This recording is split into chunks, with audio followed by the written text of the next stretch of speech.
Hey, everybody, welcome back to Capitalist Culture. Today's guest is Kurt Luidhardt, the co founder and CEO of the Prosper Group, one of the most influential digital agencies in Republican politics. He's helped over 100 members of Congress, 15 senators, 15 governors, and a president, while also pioneering strategies for businesses to reach the 5 trillion liberty spenders market. Kurt knows better than anyone how culture, values, and strategies drive success. Kurt, welcome to the show. Super excited to have you. It's great to be here. Thank you for the kind introduction. My pleasure. Well, maybe we'll kind of dig into, what inspired you to start the Prosper Group and kind of start there, and maybe how did your Midwestern roots shape your leadership style in doing that? Yeah, I was one of those sort of geeky guys in high school who had a briefcase and was really into current events. And what's funny is I had two history teachers in high school. One was a big Republican, one was a big Democrat.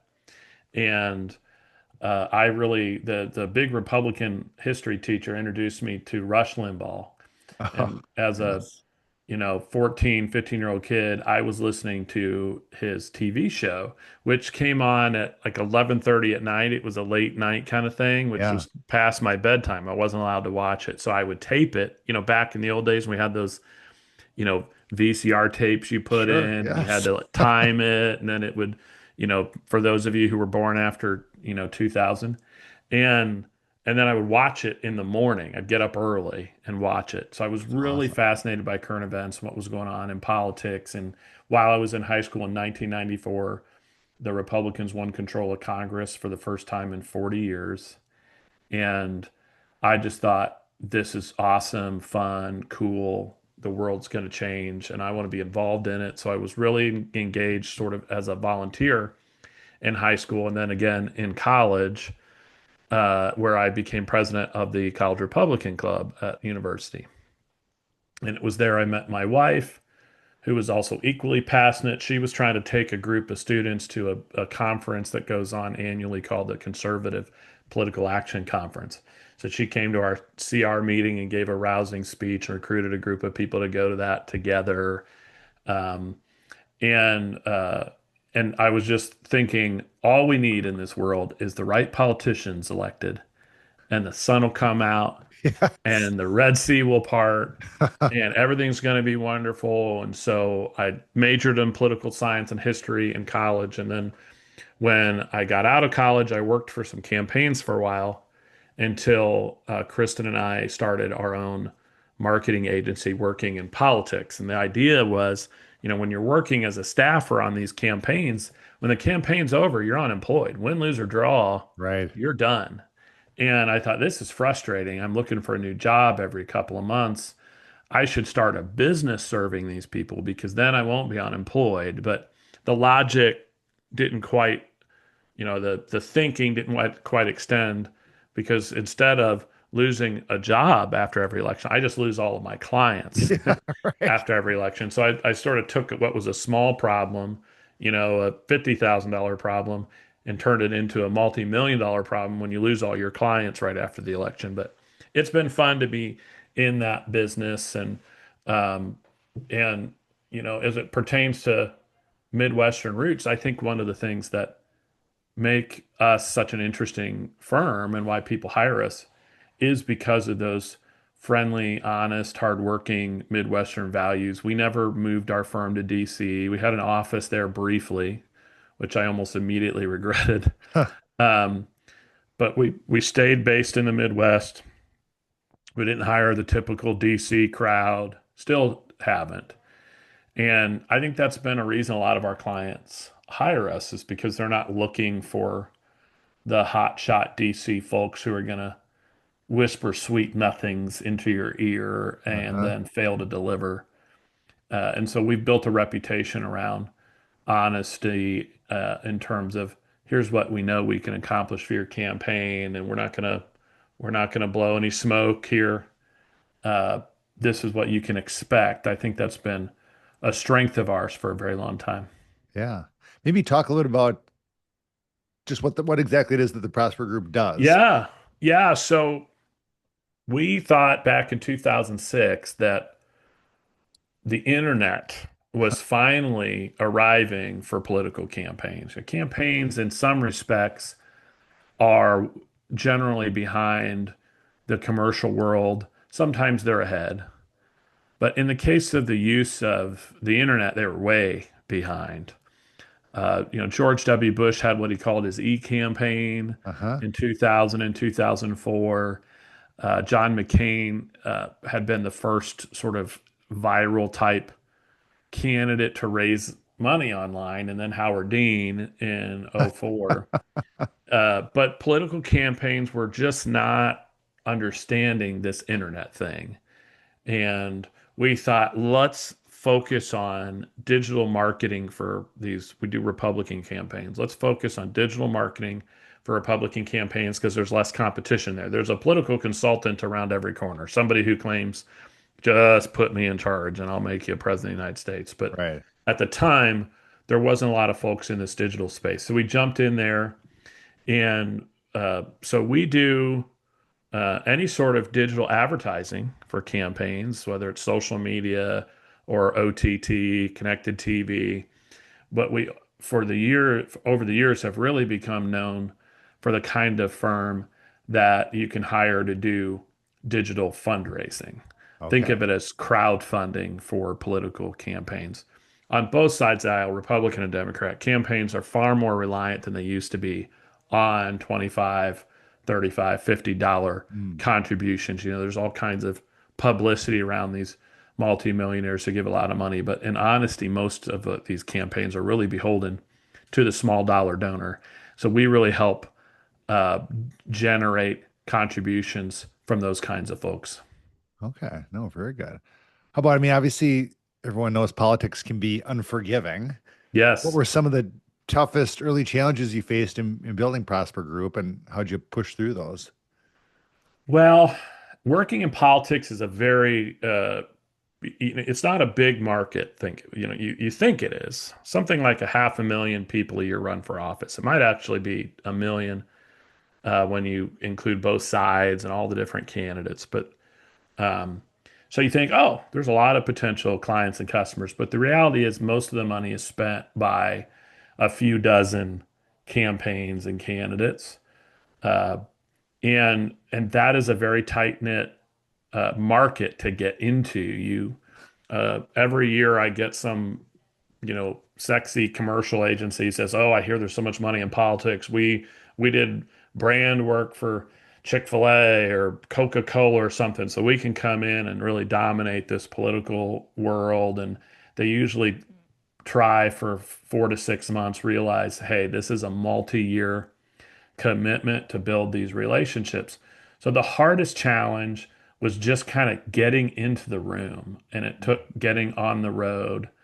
Back when we were a little firm, Kristen and I couldn't afford to fly all over the place to get these meetings, and so we would drive our car and found good places that you could sleep in the car.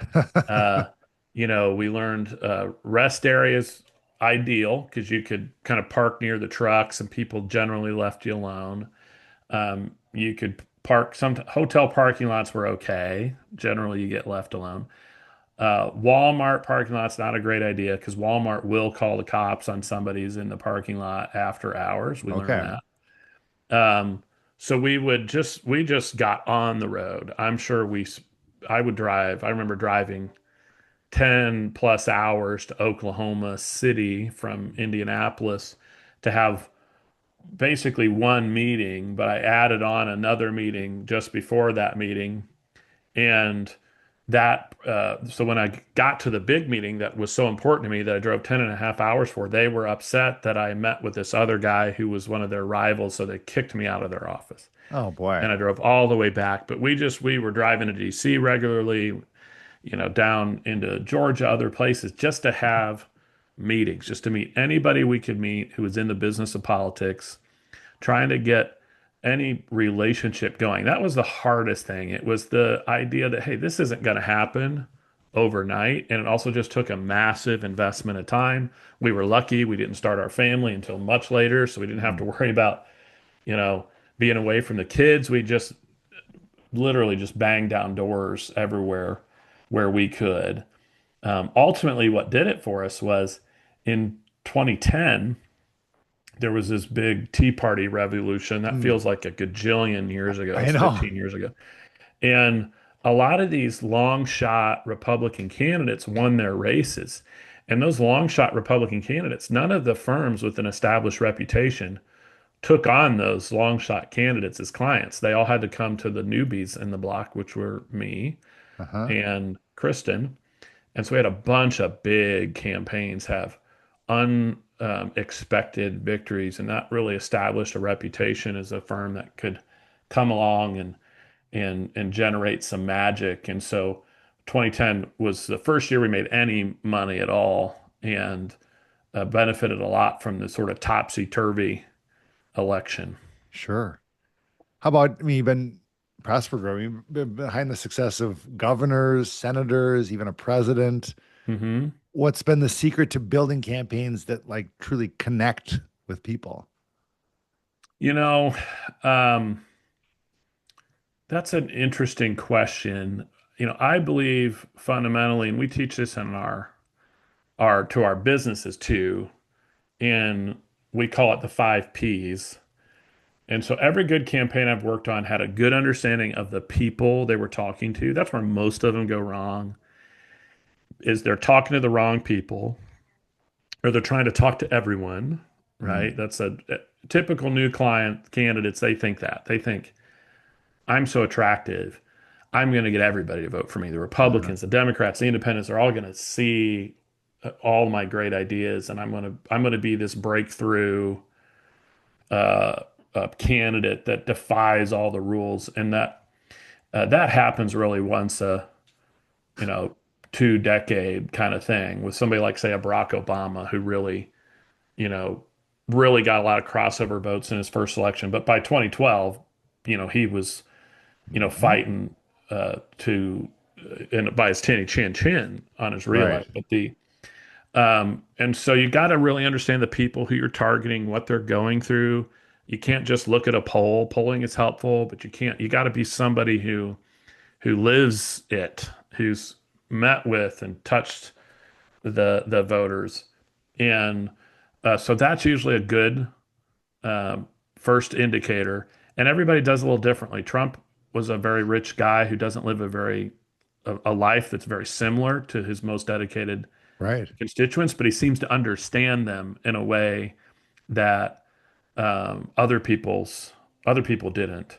Right. And then you got to understand your positioning. That's what Trump's so good at. Trump is a positioning master. Yes. He effectively lays the groundwork in which we're going to have all of our discussions, and he positions himself so solidly. Scott Jennings, who's a commentator on CNN, says this, and I think it's so true. Trump is really good at picking 80% issues that 80% of the country agree with him on, and where the Democrats are taking the 20% role and beating them to death over it. Yes. That's his instinct. Um, he's also good at telling a good story. I think he's a little soft in this area. I call it the passionate story for the P, um, because he's got one path and one path only. I'm going to beat you to death. There is no like other mode for Trump, right? Right.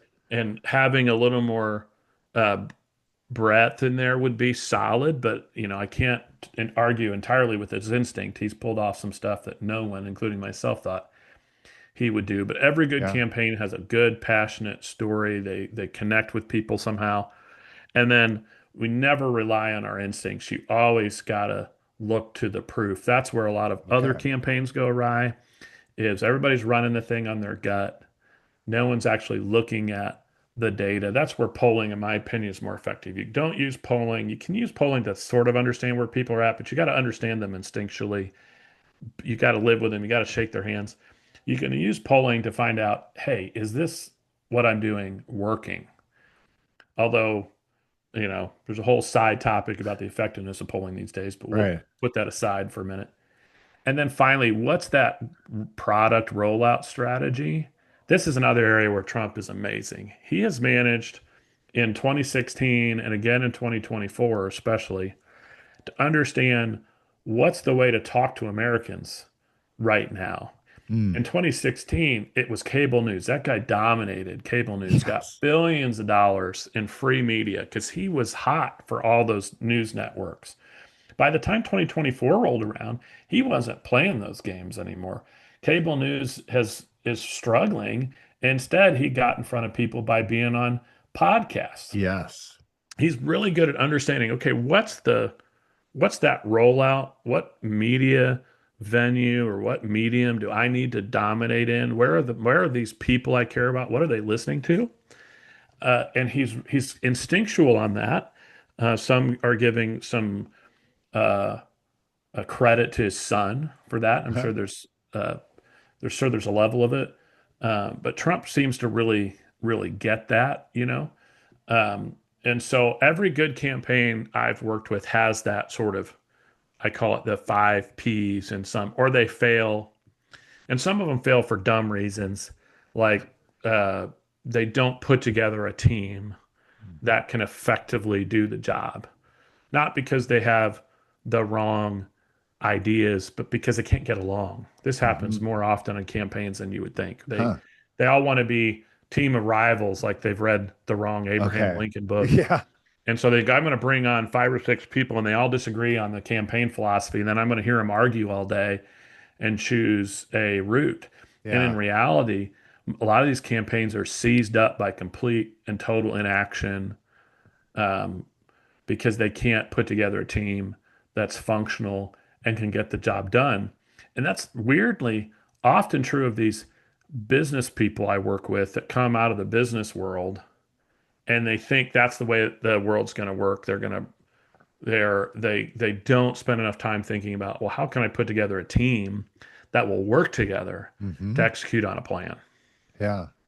Maybe kind of transitioning there. So you've taken your expertise in politics and now turning into business and consumer strategy. So maybe talk a little bit about the Liberty spenders market, Yeah. why that's important, what brands are missing about Yeah. it. One of you talked a little bit early on about all the campaigns I've worked on, and for those campaigns, we're probably approaching at least $600 million we've raised for them from Wow. small dollar donors. It's probably a lot more. I'm being a little picky about what I count, what I don't count, Uh-huh. but um, so what we learned after some experiments was these these same people who are donating to Donald Trump and Ted Cruz and Brian Kemp and Pete Ricketts and whoever else we're working for, they also buy cars and cats Uh-huh. and coffee, and they have homes. Their kids live there. They buy everything that a regular person would buy, but they are passionate about their political values or their faith values. Hmm. And so when they go out and make purchases, they're asking, does this company that I'm doing business with match my values? Am I going to give money to this company only to find out that they're going to work against me and everything I care for, right? If I buy a pair of Nike shoes, do I know that Nike is going to honor my money by doing good things with it? Are they going to engage in wacky DEI initiatives? Are they going to donate all their money to Democrat causes, which in the case of Nike, they've been very woke and DEI Hmm. heavy. So let's buy from another brand. And so we'd noticed that and the growth of this thing that some people are calling the Patriot economy. Uh-huh. And it's this growing trend of companies that really understand this, that they're appealing to convictions and values and how they talk about themselves. Black Rifle Coffee Company, which is a Yes. giant business and grew from almost nothing in just a decade to rivaling giant brands like Starbucks and um, uh, Patriot Mobile. And then there's some longtime brands that really get this, like Hobby Lobby and Chick-fil-A, and to a lesser extent, In-N-Out Burger. These are companies that understand appealing to consumers on values. And they're thriving, right? I mean, Hobby Lobby is a $7.5 billion company with 35,000 employees. I mean, Chick-fil-A is 25 billion and growing and absolutely walloping their competition. They make McDonald's look like the little guys. Right. They have a head start, but their same store sales, absolutely destroy McDonald's. And so these businesses are thriving. Is this a bigger thing than we think it is? And so we did a big national survey.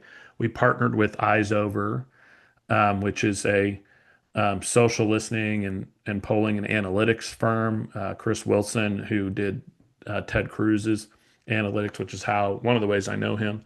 He is Right. the CEO of that. And we built a nationwide model. We did a big 10,000 person survey and then built a nationwide model to try to determine how many Americans actually fit this design of people who want to buy from the Patriot economy or what, and how many conservative or Christian Americans, what we were looking for. So we found 76.5 million of them. About 45 million care about Christian and conservative values. The remaining 30 are split about half and half. They care about Christian, not conservative, conservative, not Christian. And they are significantly more likely to buy from a brand they know aligns with their values. We call those people liberty spenders. Okay. And we argue they are an addressable market segment for any business, but especially a business that's owned by someone who is a Christian or conservative, is willing to talk about their convictions. Mm. And by the way, as further backup, if you look beyond us, Harris Harris put out a polling result just a couple years ago now that 82% of all Americans, regardless of their ideology, are now looking at a company's values along with their features and benefits before Mm. they make a purchasing decision. Mm. Yeah. And 75% of all Americans have left a brand in the last 12 months over this. So this is, I think it's the hottest trend in marketing and revenue generation, and most businesses don't, they're not even thinking about it. And it's in part because, I'm an Xer. I grew up being told, we shouldn't be talking about our politics and our Right. faith and polite company. But for this generation right now, this is right at top of mind, and they want to know this before they make a buying decision. Yeah. How about kind of digging even deeper? What can business leaders learn from political campaigns about building culture and building loyalty?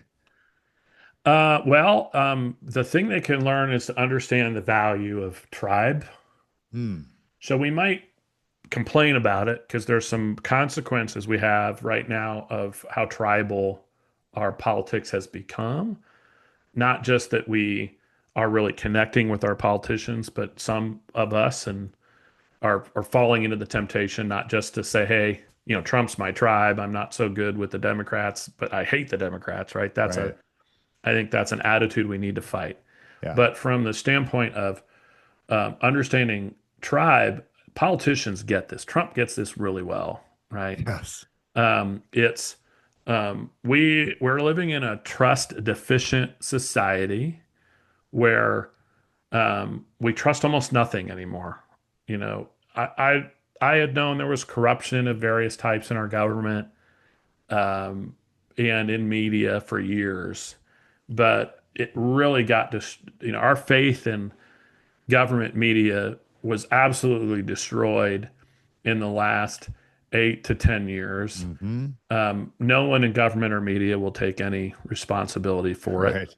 and they're wrong on COVID. They're shutting down people's businesses, and even if they were wrong for innocent reasons, even if they felt like they were doing the right thing, no one's taken, no one's been held accountable. That's exactly right. No one's going to jail for that, for destroying the livelihoods of literally millions of Americans. Also, big pharma could make billions of dollars. So Right. there's this trust deficit. And when people don't know what to trust, right? That AI is creating this too, right? Hmm. I I don't look at any article and trust it now. Right. I don't look at any meme, any photo, because all of this is easily photoshopped or could be created by AI. It may not even be a real person, who's posting it, particularly on social media. Uh-huh. So I'm suspicious of anything, especially by the way, suspicious of anything that confirms my Right. beliefs, Yes. right? Because I know that these algorithms know what I want to see, right? And so they're going to generate and they're going to put in front of me anything that reaffirms that belief, even if it's AI generated, even if it's slanted, you know.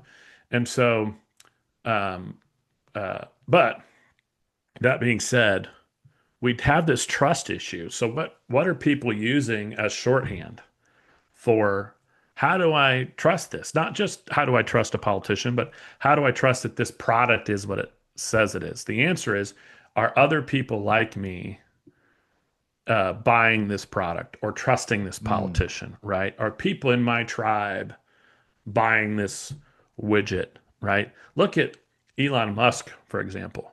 If we were to rewind 6 or 7 years, his entire client base was a bunch of California-based environmentalist Democrats who were buying his Teslas to save the world from gas guzzling cars, right? Uh-huh. He gets involved in politics and supports Donald Trump. Now, all these people who supposedly were saving the world with electric cars are buying gas guzzling vehicles because Elon Musk isn't part of their tribe anymore, Right. right? He's not a Yes. left wing hero. If you, though, I saw some polling on this. Like right now, his entire brand is Republicans will consider buying a Tesla, who, by the way, weren't buying Teslas at as great a clip before. Uh-huh. I would go visit San Francisco, LA, San Diego. There's Teslas everywhere, right? There's not so many in Indiana. Well, now all of a sudden I'm seeing them all over the place in Uh-huh. Indiana.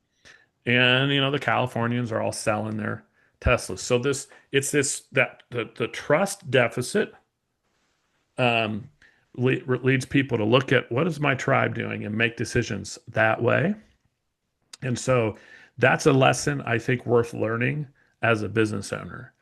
And I think it's only going to get worse as AI gets even more effective. I can sort of see a video now and say, hey, that looks really good, but you can still tell the mouth moves weird. The face, it looks a little too perfect. There's not as many ums and ahs. Okay, so this is probably AI, but give us 2 years and we're not going to be able to tell I the know. difference. Yeah. And and so how is anyone going to make a decision in that environment? How can I know that Kip even is a real human being? He's Right. got a podcast that I Yeah. like. I don't even know if the guy's real. Right. Right. And so I think that's an important lesson for businesses to learn today is to really build their tribe, really have build a loyal consumer base who's bought in, who understands who they are, and who are going to keep showing up in the face of what's going to be a really weird, um, media landscape in just a little bit. Yeah. How about for like, I don't know, investors, founders listening, how should they think about aligning values with consumer markets? You know, for um, it's a good question. I mean, I think if I were, um, if I'm looking to invest in a startup or a business, I'm going to want to understand the way they think about this issue. The owners do, the people I'm investing in, because this is going to come up at one point or another, particularly for a smaller business. I have somewhat contrarian advice for a large company. Uh-huh. If you're Bud Light, for example, to take a example wrestled from the news, Right.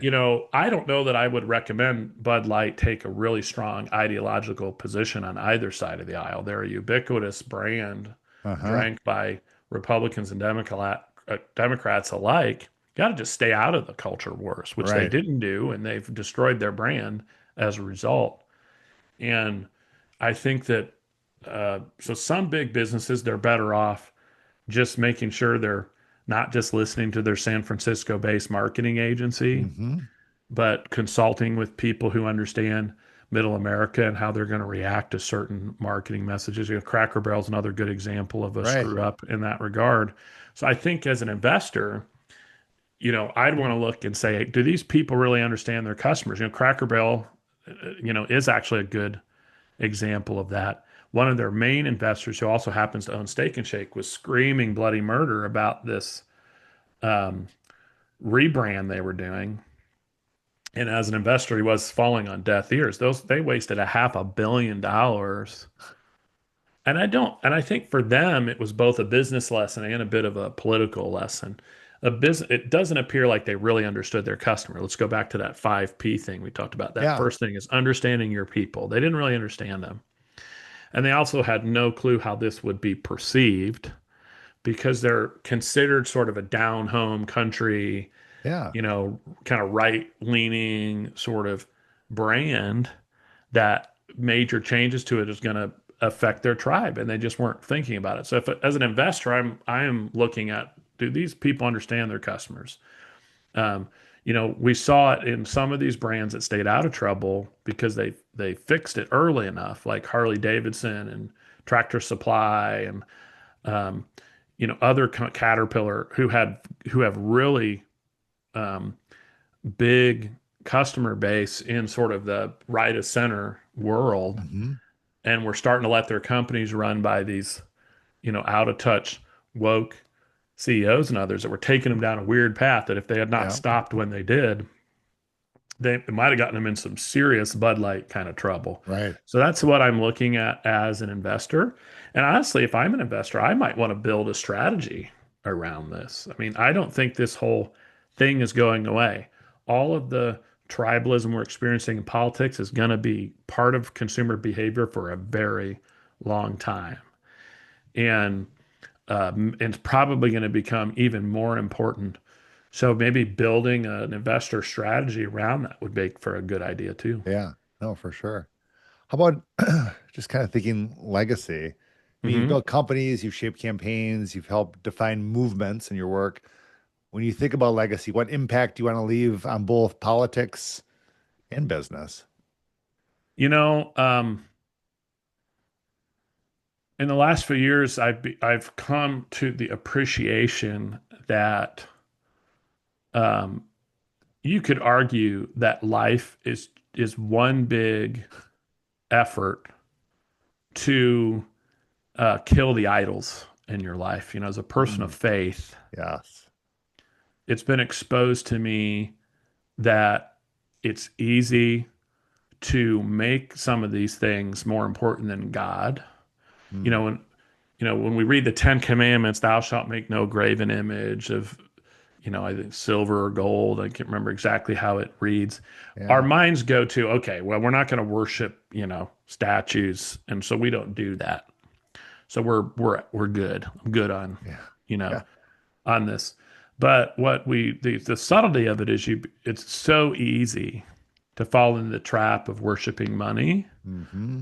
or success, or since we talked about politics, I think it's a big part of our marketing world. So you got to pay attention to it. But when we start believing that electing the right politicians is more important than what God can do in Right. our world or Yes. what He is in our life, then we're screwing it up. So when I think about legacy, I would have answered this question differently a couple of years ago.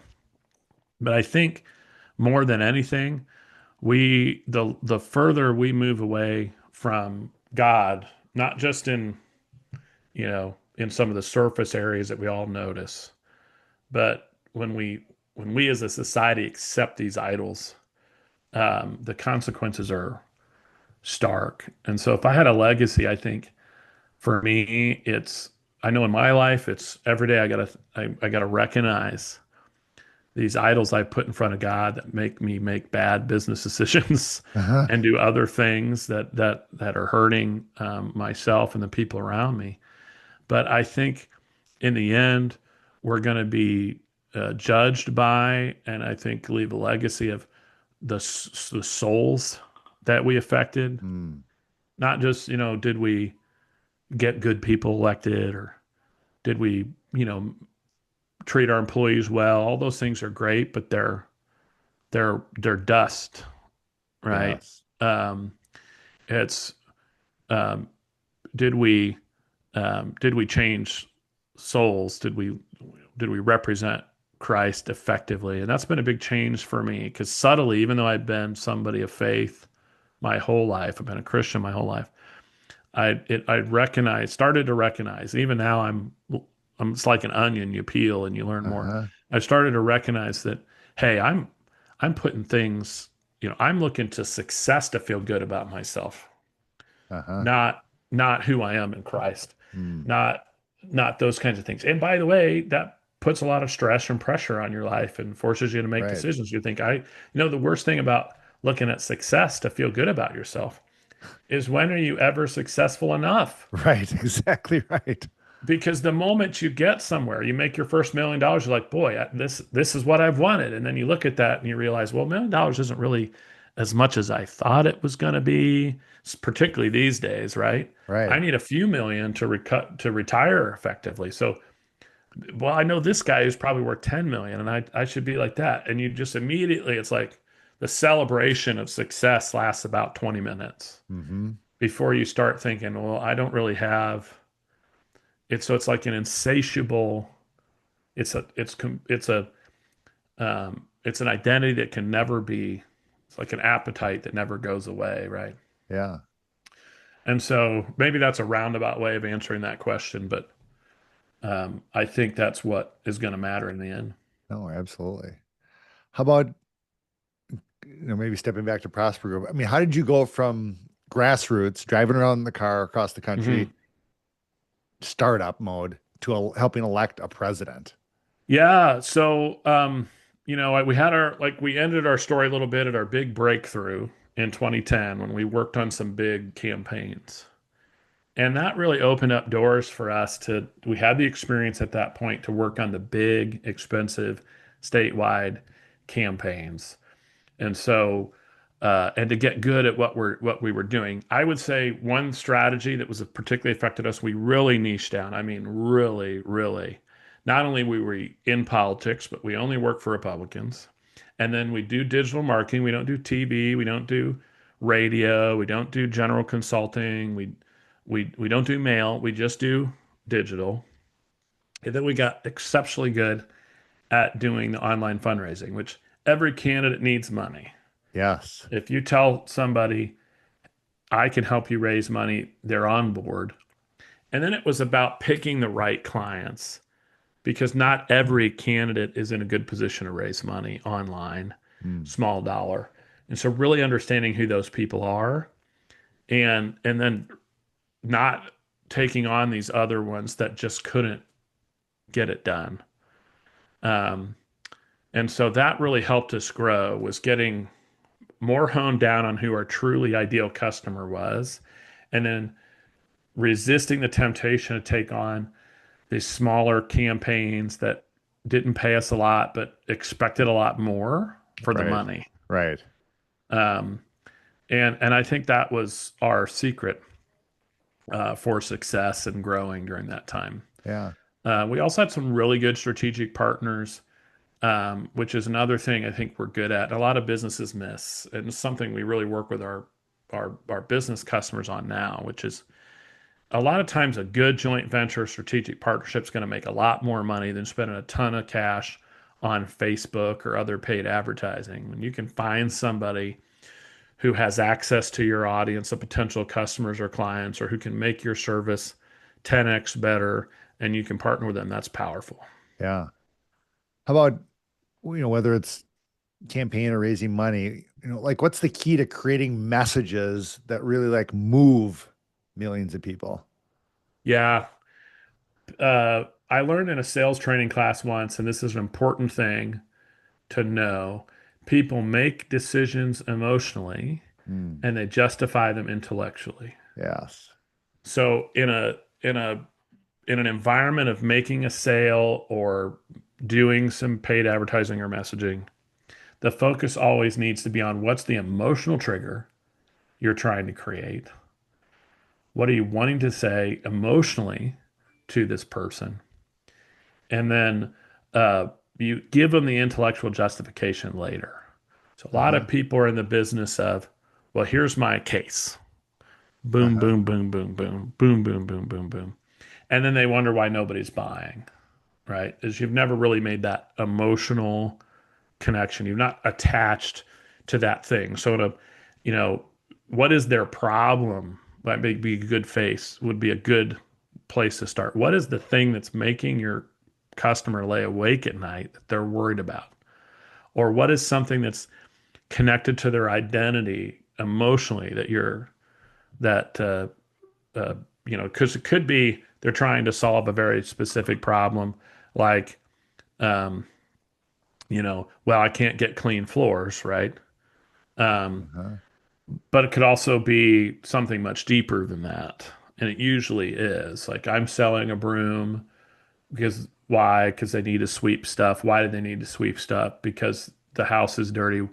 Why do they care if it's clean? Well, because they have guests and because they really want to impress their neighbors that they have a good, clean home. And now you're getting to Yeah. the emotion behind the decision that you can connect with on that level. And then you give them okay, well, the reason you buy my broom is because it's got more bristles and, Uh-huh. a longer stick. So if you're taller, you can, and people are doing this stuff over here and wondering why. Well, why can't I get people? It's because those decisions are made emotionally. Same with political decisions, by the way, right? Mm.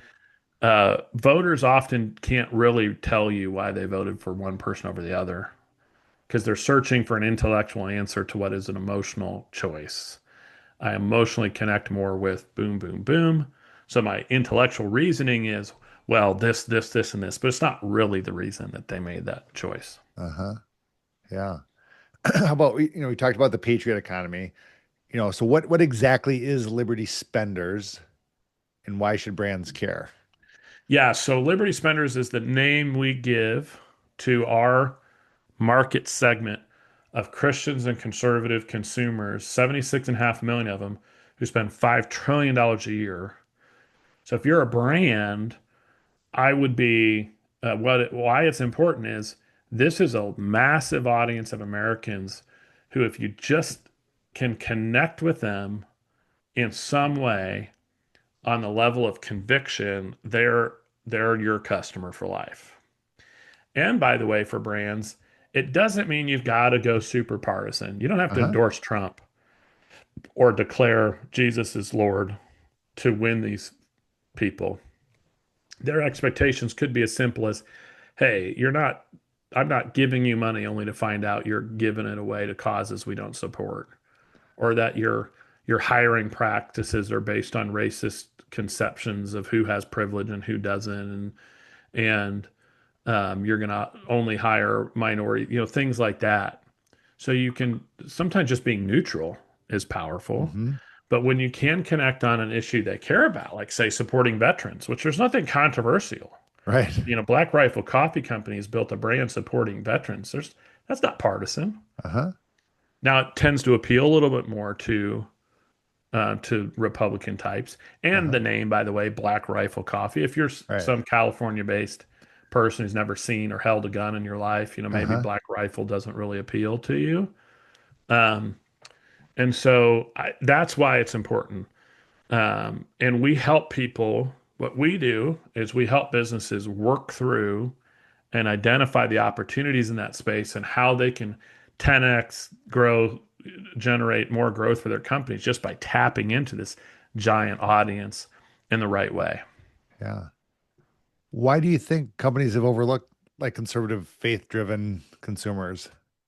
Or why Well, are they overlooking it now, even? yeah, I mean, much more of them are paying attention at the moment. I Yeah. think it's still a little like, look, I was taught not to talk about these things. Yeah. And so it's Right. uncomfortable. Hmm. And so I think some companies don't get it because they're uncomfortable talking about these things publicly, or they perceive if they do, they have to take on really partisan things, which I don't think they need to. Um, and of course, these big corporations, I think part of the problem is you you you get too caught up in your own universe. Huh.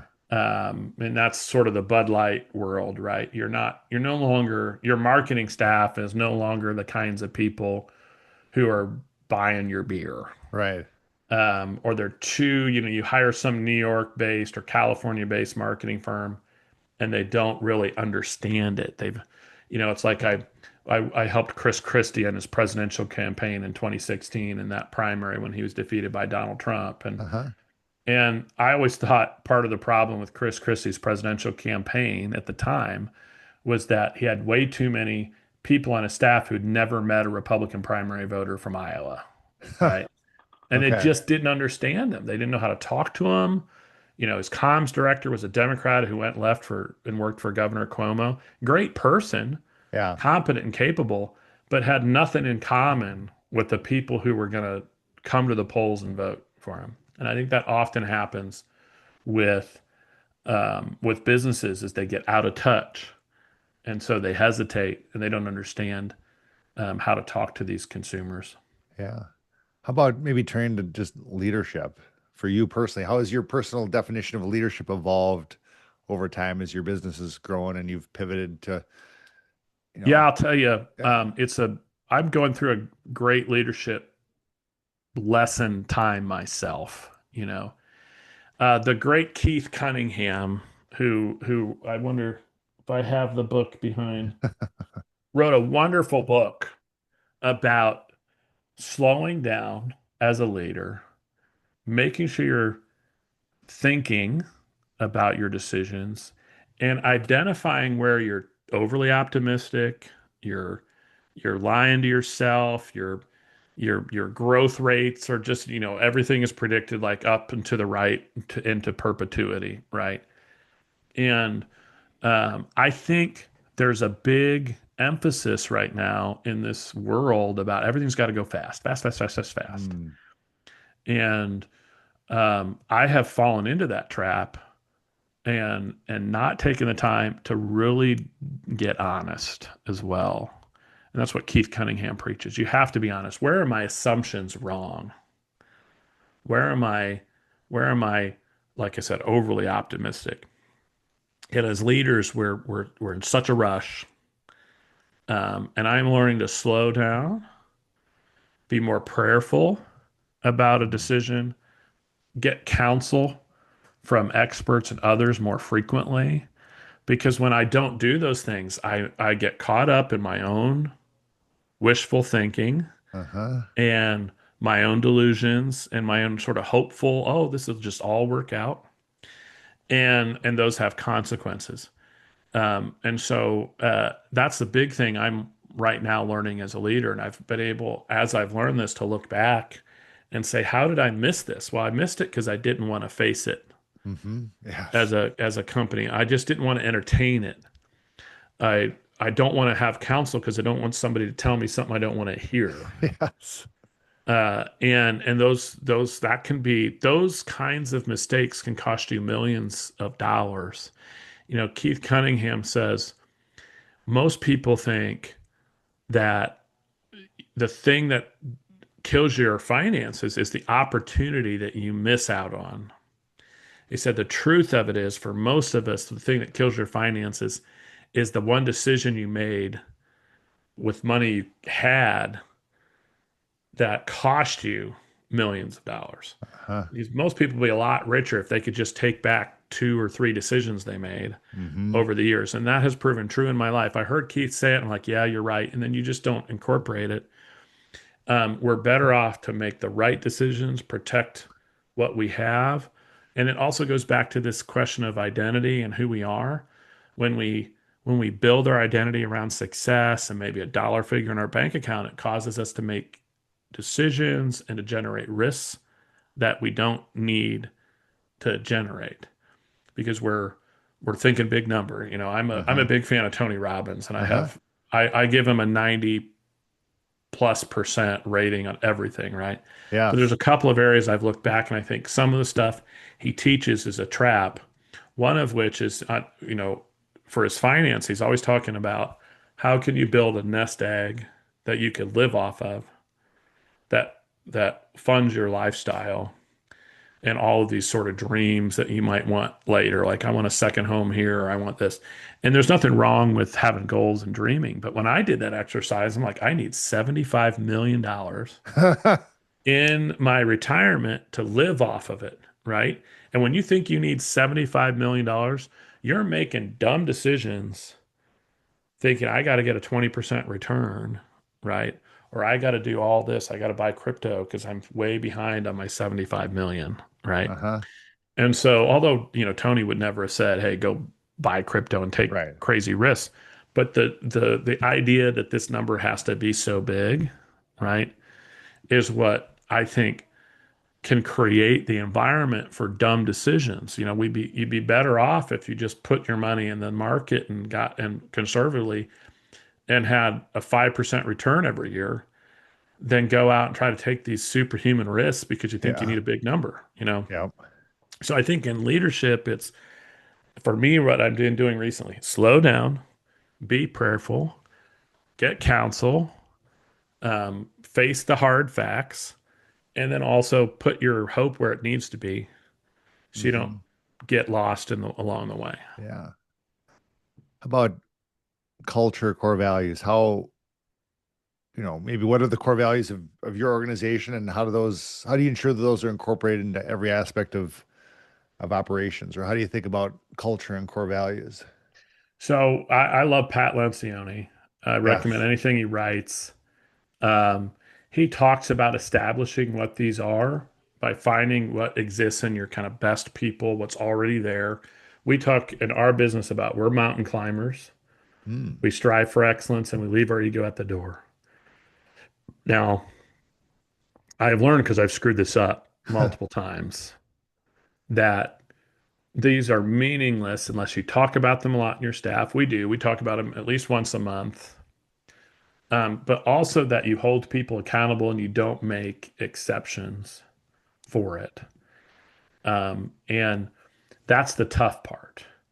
Um, and because for me, I don't love conflict. I don't love letting people go. I have a tendency to give multiple Uh-huh. chances. Yes. And you think that your employees don't notice, okay, this isn't really affecting them. But when you allow someone to stay longer than they belong, particularly if they're not with your values, you're communicating to the rest of the team. You're not particularly serious about it. You don't Hmm. really mean it.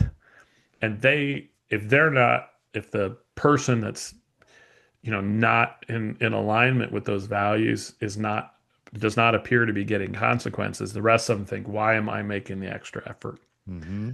And so I think that's the hardest part.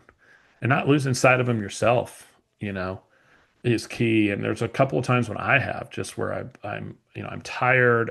I've not taken a vacation in a while, and I'm cutting some corners. I'm not striving for excellence, or I'm not being willing to go that extra mile and climb mountains for a client. And you've got to exemplify them yourselves. Yeah. So we're mountain climbers. What does that particular one mean for you and To your our organization? staff, do not let obstacles get in our way when we're delivering something for our customers. We are figure it out kind of people. We're not sit and wait and wait for somebody else to solve the problem. We're going to climb those mountains ourselves. Yeah, that's great. How about looking back, any particular decision or action you would say that's been most pivotal in your success so far? Have a good marriage. Yes, yes, I, yes, yes. I think people undervalue that. Oh, so important. You cannot compromise on the health of your marriage and family Mm. and think your business is going to succeed. And the problem with that, it's the same way with health. I struggle with, weight and all this. And part of the reason I struggle with it is because when you eat the cheeseburger the first time, you might feel a little ill, but you don't immediately gain 50 pounds, right? It's over time, and then over time you start being like, "Wait, how did I get here?" It's the cumulative effect of it all, and I think to some extent we know that. It's the same in our marriages.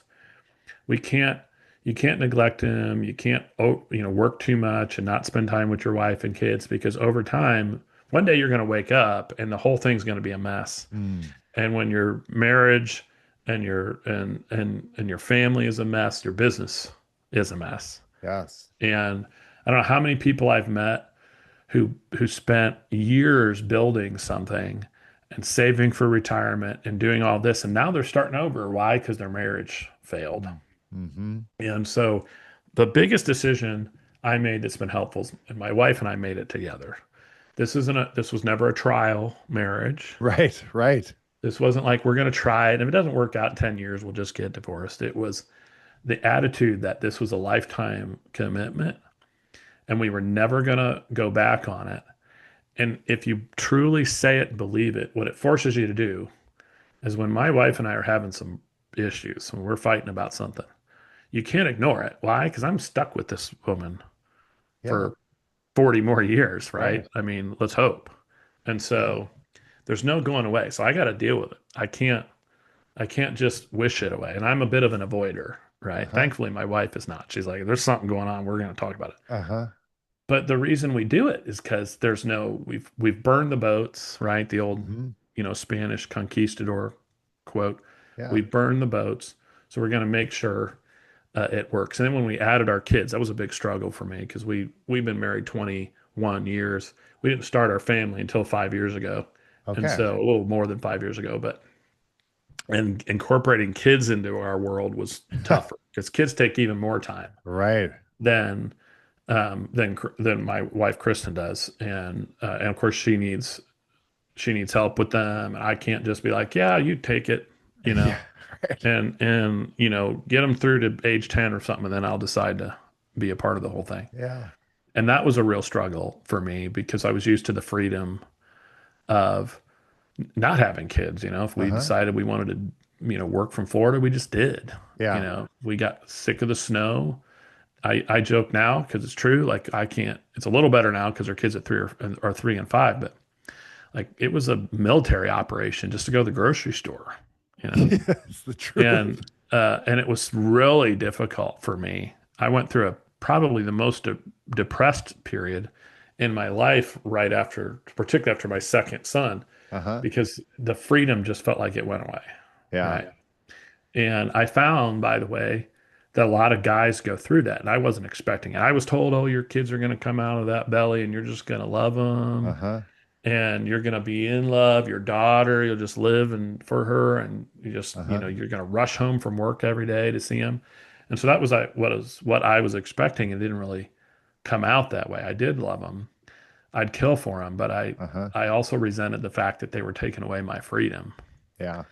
And so it took me a while to adjust, but I found that other guys went through it. Nobody had warned me about that. Uh-huh. I think I think it might be an issue really unaddressed with other men, and it's sort of a side passion of mine.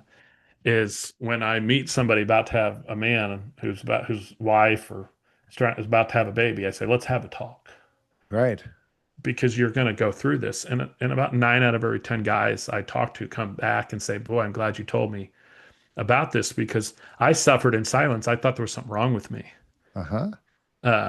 And they didn't have to because of that. Yeah.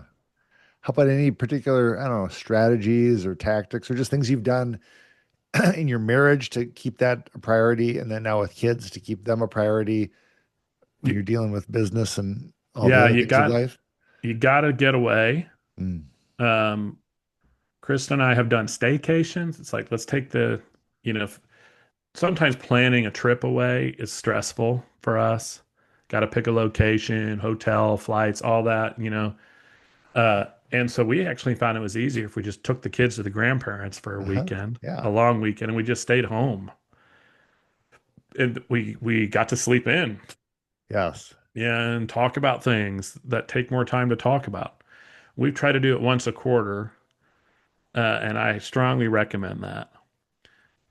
We're trying to also incorporate like silent prayer retreats into this. This is a new thing Mm. for us. I've not got it figured out yet, but there is too much commotion in our world for any of us to think straight. Mm.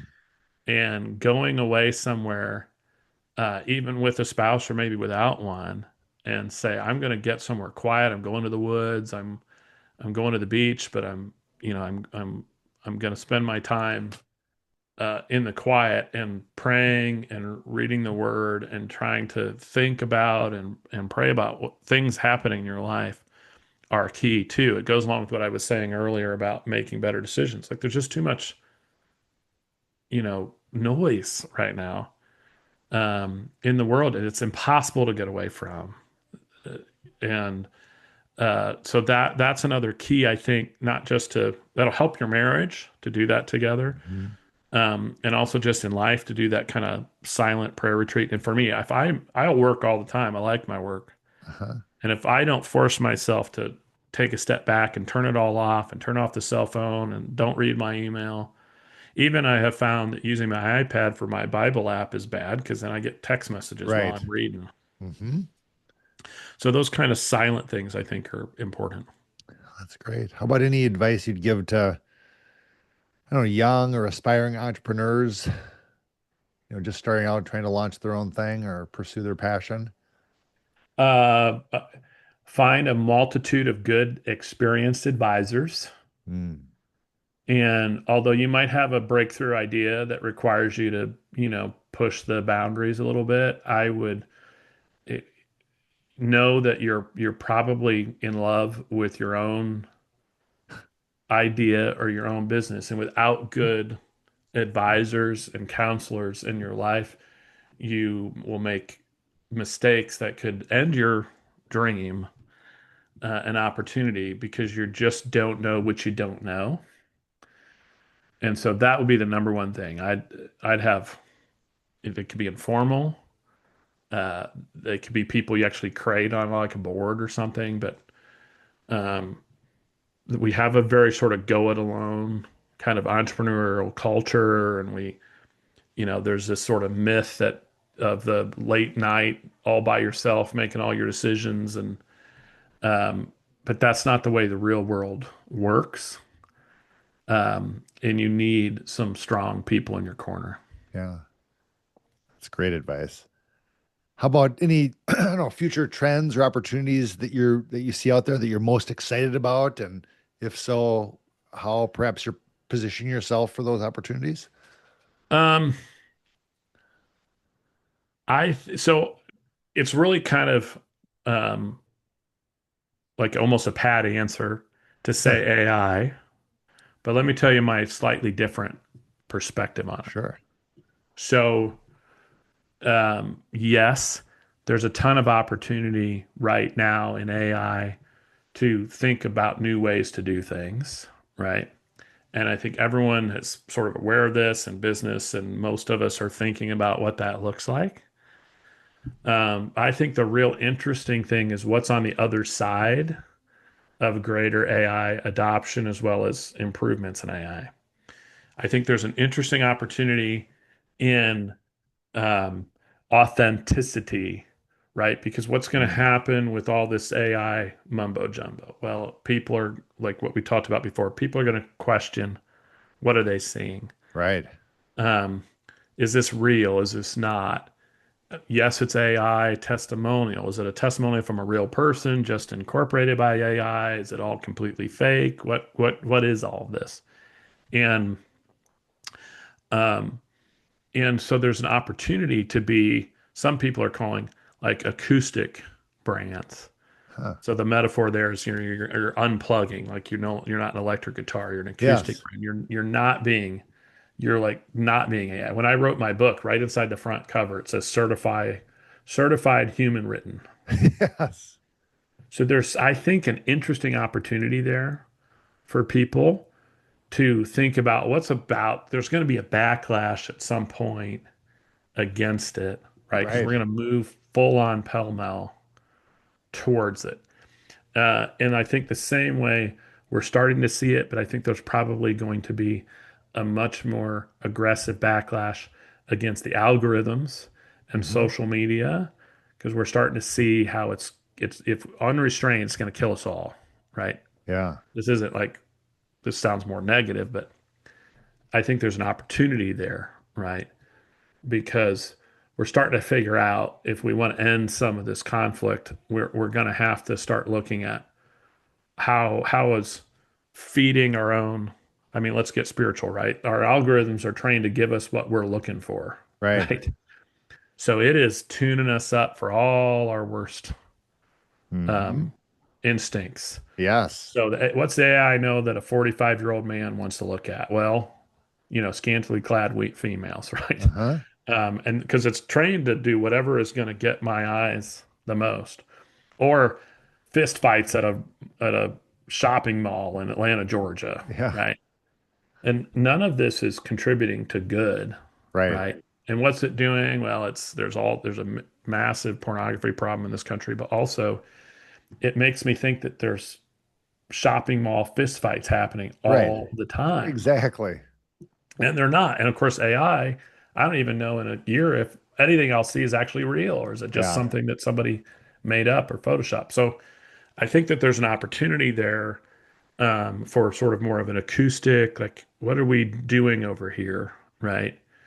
Um, I don't know how it's going to end yet, or where it's going to end, but I think there's something cool there for people who are really thinking past what we currently have. Yeah. Acoustic brands. I've not heard of that. That's a great way to frame it up. Yeah, it's not Yeah. my phrase. I can't remember the author of the article I read, so I got to give credit. Yeah. But I do think there's something cool there for people. How about because I can even feel this like in our business when it almost feels like in our like social media or digital marketing or even emails or calls, like I almost feel like we have to prove it really is me and it's like a real person because people, as you said, assume it's AI or something computer generated. How are you with your clients? I'm sure you're facing that. How are you like proving or giving, evidence that this is a real person trying to communicate with you? Yeah, I mean, we've had to do a few things we now create secret numbers for our clients Hmm. that they can check on an invoice and things like that to determine it's actually coming from us. Okay. After we had one of our clients pay a fake invoice Ooh, from us, jeez.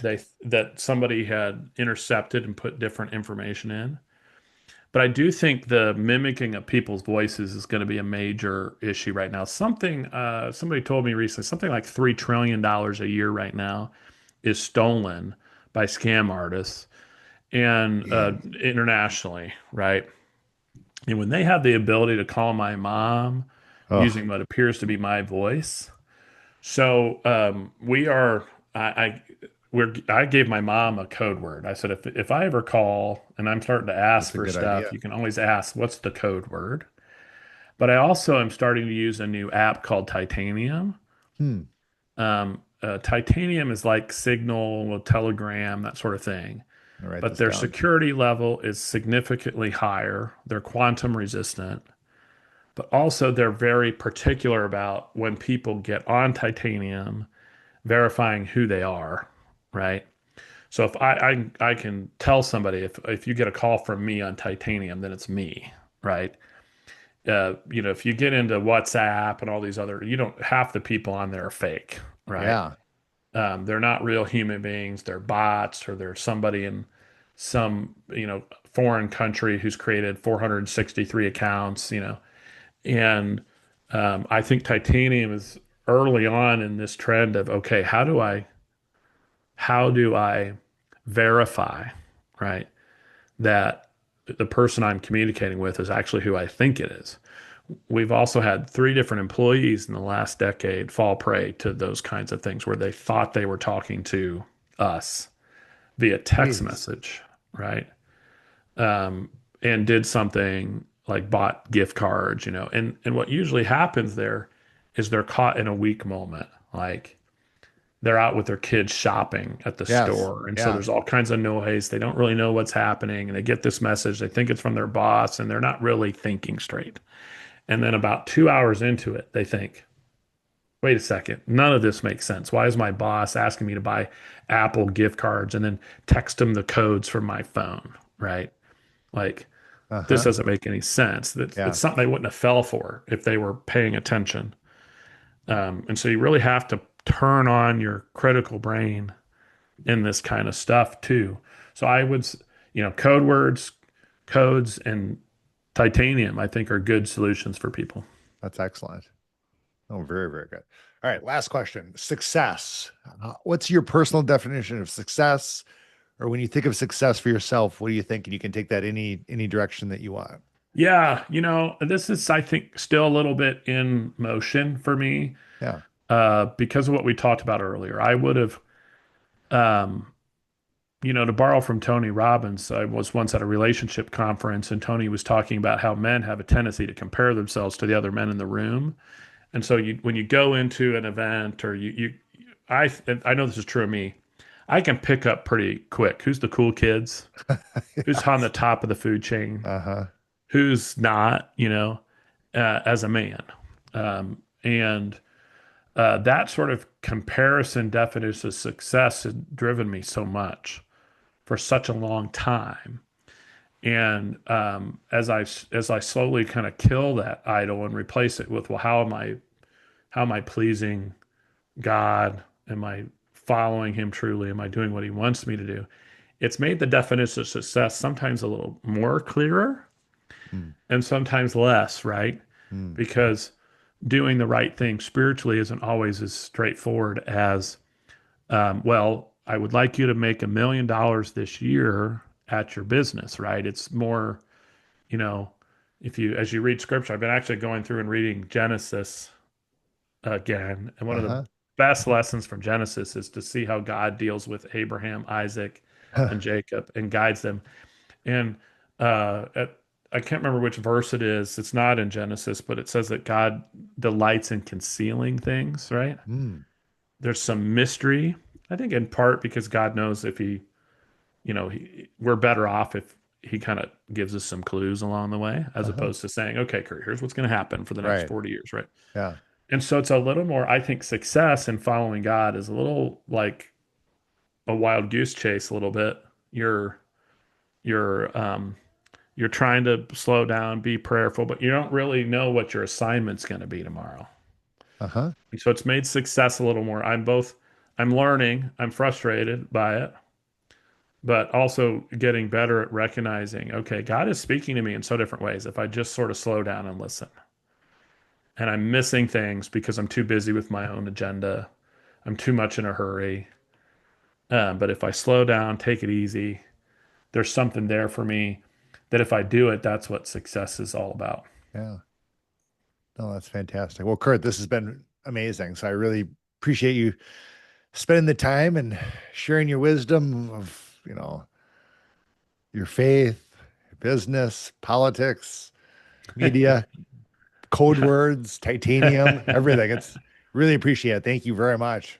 Thank you. Yeah. And we'll share all your contact info and socials and all that kind of stuff to get in touch with you and your organizations in the show notes. But I think you've added a lot to our listeners and tons of value. And God bless you. This has been fantastic. So thank you, Kurt. Thank you. It's You been a bet. pleasure to be on. All right.